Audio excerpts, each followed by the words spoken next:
ഏതെങ്കിലും കുറവ് വന്നിട്ടുണ്ടെങ്കിൽ പരിശോധിക്കുക എന്നുള്ളതല്ലേ. അപ്പം മുഖ്യമന്ത്രിയുടെ ആ കാര്യത്തിലുള്ള സമീപനം വളരെ നിഷേധാത്മകമാണ് തുടക്കം മുതൽ. അതൊരു സർക്കാരിന്റെ നയമായിട്ട് ഈ സ്ത്രീകൾ കാണുകയാണ് സാർ. സ്ത്രീ സുരക്ഷാ പദ്ധതിയിലേക്ക് പുതിയ അപേക്ഷ നൽകി വരുന്ന കാര്യത്തിൽ ഈ പരിശോധനയുടെ ഭാഗമായി എന്നത്തേക്ക് തീരും സാർ ഈ പ്രശ്നം?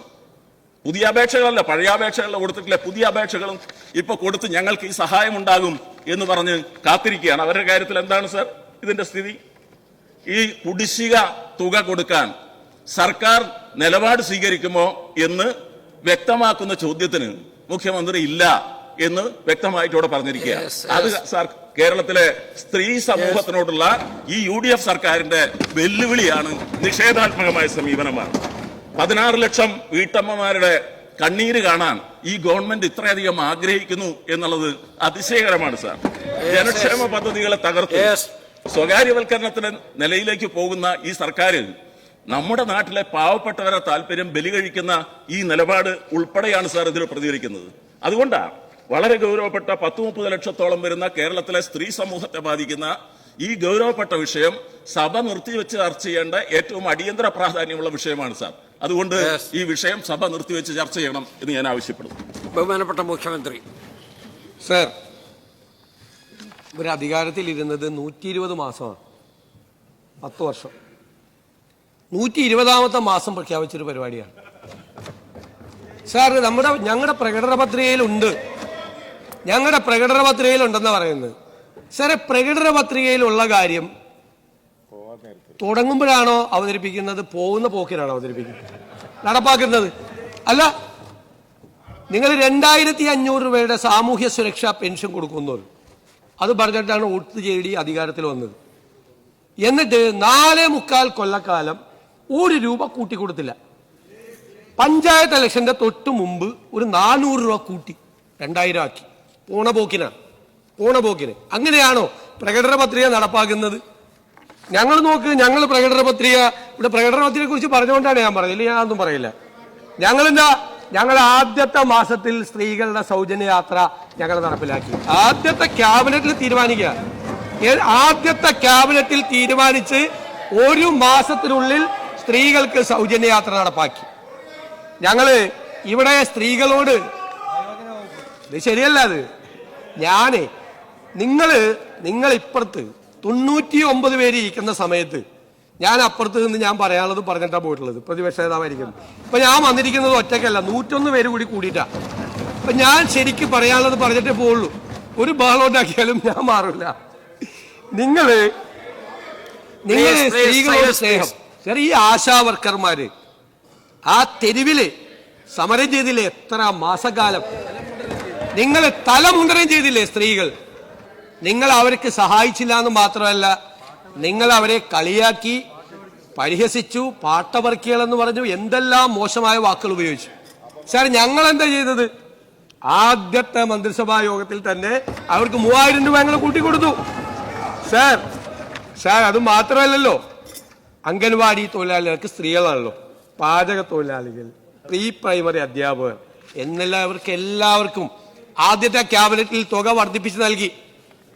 മനസ്സിലായേ? ഞങ്ങളാണ് സ്ത്രീപക്ഷം, നിങ്ങളല്ല, നിങ്ങളായിരുന്നില്ല.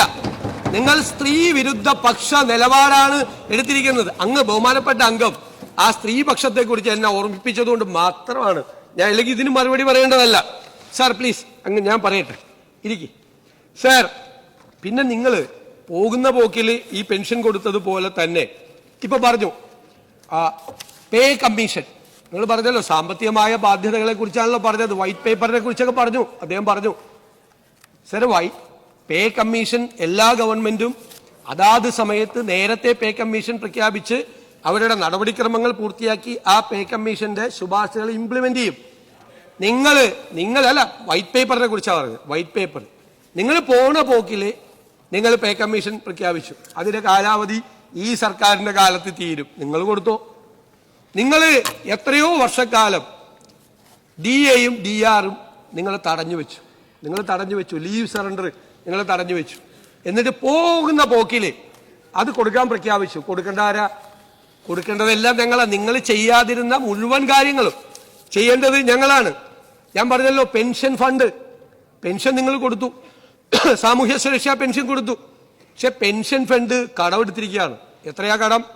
17,000 കോടി രൂപ കടമെടുത്തിരിക്കുകയാണ്. 16 മാസത്തെ പെൻഷനാണ്. നിങ്ങൾ കൊടുത്ത 16 മാസത്തെ പെൻഷന്റെ ബാധ്യത ഈ സർക്കാരിന്റെ തലയിലാണ്. ഈ സർക്കാരിന്റെ തലയിലാണ്. ഞങ്ങളത് കൊടുത്തു തീർക്കണം. അങ്ങനെയല്ല. നിങ്ങൾ 2016 ഉമ്മൻചാണ്ടി പോയപ്പോൾ 3 മാസത്തെ പെൻഷന്റെ കുറവാണ് ഉണ്ടായിരുന്നത്. ഐസക്കിന്റെ വൈറ്റ് പേപ്പർ എന്റെ കയ്യിലുണ്ട് സർ. ഈ പദ്ധതി ഇത് കൃത്യമായിട്ടല്ല നടപ്പാക്കിയിരിക്കുന്നത്. ഇത് ധൃതി പിടിച്ച് തെരഞ്ഞെടുപ്പ് കാലത്ത് തട്ടിക്കൂട്ടിയ ഒരു പദ്ധതിയാണ്. പക്ഷേ തെരഞ്ഞെടുപ്പിന്റെ പെരുമാറ്റച്ചട്ടം വന്ന അന്നാണ് ഫെബ്രുവരിയിലെയും മാർച്ചിലെയും ഏപ്രിൽ മാസത്തെയും പെൻഷൻ നിങ്ങൾ കൊടുക്കുന്നത്. ഇത് കൊടുത്തു പോണ പോക്കിന് മനസ്സിലായ. പിന്നെ പറയും ഏതോ സമിതി തെരഞ്ഞെടുത്തെന്ന്. ഞങ്ങളൊക്കെ MLA-മാരായിരുന്ന ആളുകളാ. ഒരു സമിതി ഉണ്ടായിരുന്നില്ല. തോന്നിയവർക്ക് നിങ്ങൾ കൊടുത്താ. ഞങ്ങളാരും പറഞ്ഞിട്ടില്ല. ഞങ്ങളൊക്കെ MLA-മാരായിരുന്നല്ലോ. ഞങ്ങളുടെ നിയോജക മണ്ഡലത്തിൽ ഏത് സമിതിയാണ്, ഏത് പഞ്ചായത്തിൽ ഏത് സമിതിയാണ് നിലവിലിരുന്നത്? ഒരു സമിതിയില്ല. അന്ന് വേണ്ടപ്പെട്ടവർക്കെല്ലാം നിങ്ങളുടെ ലോക്കൽ കമ്മിറ്റിയും നിങ്ങളുടെ ഏരിയ കമ്മിറ്റിയും കൂടി കൊടുത്താണിത്. അതൊന്നും വളരെ കൃത്യമായിട്ട് പറയാം. അതൊന്നും പരിശോധിക്കാതെ പ്രശോധിക്കുന്നില്ല. വളരെ വ്യക്തമായിട്ട് പറയാം. പരിശോധിച്ചിട്ട് അതിന്റെ തെറ്റുകളെല്ലാം ഉറപ്പാക്കിയിട്ടേ ഞങ്ങളത് ചെയ്യുള്ളൂ. മനസ്സിലായല്ലോ? നോക്കി അതിന്റെ തെറ്റുകളാണ് അത് ഒരു പഞ്ചായത്ത് സെക്രട്ടറിക്കും ഒരു കോർപ്പറേഷൻ സെക്രട്ടറിക്കും മുനിസിപ്പൽ സെക്രട്ടറിക്കും വരുന്ന ആപ്ലിക്കേഷൻ മുഴുവൻ എങ്ങനെ പരിശോധിക്കുന്നത്? ഏത് ഡേറ്റയുടെ ഏതായിട്ടാണ് കമ്പയർ ചെയ്യുന്നത്? ഒരു വിധത്തിലുള്ള നടപടിക്രമങ്ങളും നടത്താതെ തെരഞ്ഞെടുപ്പ് മുന്നിൽ കണ്ടുകൊണ്ട് കേരളത്തെ സ്ത്രീകളെ പറ്റിക്കാൻ വേണ്ടി നടത്തിയാണ്. 120 മാസം ഭരിച്ചിട്ട് സ്ത്രീകളോട് സ്നേഹം വന്നത് അവസാന സമയത്ത് ഇലക്ഷൻ വരുമ്പോ.